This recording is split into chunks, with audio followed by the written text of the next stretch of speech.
अस्सलाम वालेकुम जी। आज बहुत ज़बरदस्त सी चटखारा टिक्का बोटी की रेसिपी आपके साथ शेयर कर रही हूँ, जो कि खाने में बहुत ही मज़े की लगती है। तो जल्दी से मेरे चैनल पे अगर नए हैं तो प्लीज़ मेरे चैनल को सब्सक्राइब करें, बेल के बटन को प्रेस करें ताकि आने वाली तमाम वीडियोज़ आप तक आती रहें। वीडियो अच्छी लगे तो एंड में इसको लाइक और शेयर भी कर दीजिएगा। तो चलें बिस्मिल्लाह करते हैं, रेसिपी को बनाना शुरू करते हैं जी। सबसे पहले मैंने चूल्हे पे एक कढ़ाई रख ली और मैंने 1 किलो बीफ ले लिया, उसकी छोटी बोटी काटी है और रोगन भी है इसके अंदर, और रोगन को भी मैंने छोटे छोटे पीसेस में काट के डाल दिया इसके साथ।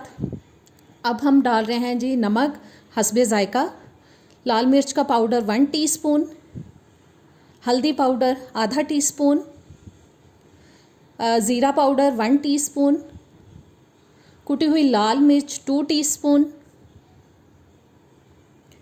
1 टेबलस्पून जा रहा है जी सूखा धनिया पाउडर, 3 से 4 टेबलस्पून वाइट वाला सिरका, 3 से 4 टेबलस्पून सोया सॉस, 3 से 4 टेबलस्पून चिली सॉस, और साथ ही इसमें डालेंगे जी 1 टेबलस्पून अदरक लहसुन का पेस्ट, 1 कप दही। बस सारे दही को अच्छी तरह से निकाल लेते हैं बोल के अंदर से। और दही डालने के बाद इसमें जा रहा है 1 टीस्पून चाट मसाला पाउडर। इन तमाम चीज़ों को बस अच्छी तरह से हम हिला देंगे ताकि दही और सारे मसाले जो हैं वो अच्छी तरह गोश्त के साथ मिक्स हो जाएं। और इसको मिक्स करने के बाद हम ढक के पकाएंगे। पहले मैं इसको मीडियम हीट पे रखूँगी ताकि इसके अंदर एक अच्छा सा बॉयल आ जाए, और जैसे ही इसके अंदर बॉयल आएगा फिर हम लो हीट पे इसको 30 से 35 मिनट के लिए पकाएंगे। और देखें बॉयल आ चुका है इसके अंदर। अब मैं आंच हल्की पे पका रही हूँ। बीच में इसको 1-2 बार हम हिला देंगे और बस इतना पकाएंगे कि ये अच्छे से गल जाए जी। गोश्त को मैंने चेक कर लिया, तकरीबन 30 मिनट मैंने इसको पकाया, बहुत अच्छी तरह से गल चुका है। और अब इस पानी को हमें अच्छी तरह से ड्राई करना है। आंच मैंने अब मीडियम कर दी है ताकि पानी जो है वो जल्दी खुश्क हो जाए। बस इसको बीच बीच में हिलाते जाएंगे और पानी देखें बिल्कुल ड्राई हो चुका है।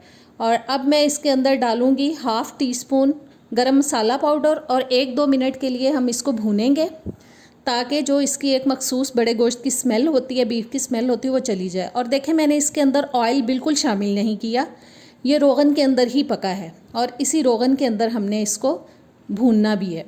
और अब मैं इसमें शामिल कर रही हूँ जी 1-2 मिनट पकाने के बाद 2 से 3 टेबलस्पून लेमन जूस। इसको भी थोड़ा सा मिक्स कर लेते हैं ताकि इसका भी अच्छा सा खट्टा सा फ्लेवर आ जाए टिक्का बोटी के अंदर।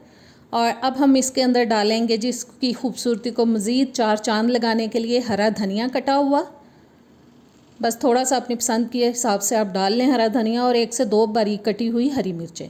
बस इसको अच्छी तरह से मिक्स करते हैं और टिक्का बोटी ज़बरदस्त सी हमारी हो चुकी है तैयार। चूल्हे को करते हैं अब बंद और इसको हम प्लेट आउट कर लेते हैं। बस चूल्हा अब मैंने बंद कर दिया और प्लेट आउट करते हैं जी। कैसी लगी आज की रेसिपी? उम्मीद है अच्छी लगी होगी, ज़रूर ट्राई कीजिएगा। अब इजाज़त दें नेक्स्ट वीडियो तक। अल्लाह हाफिज़।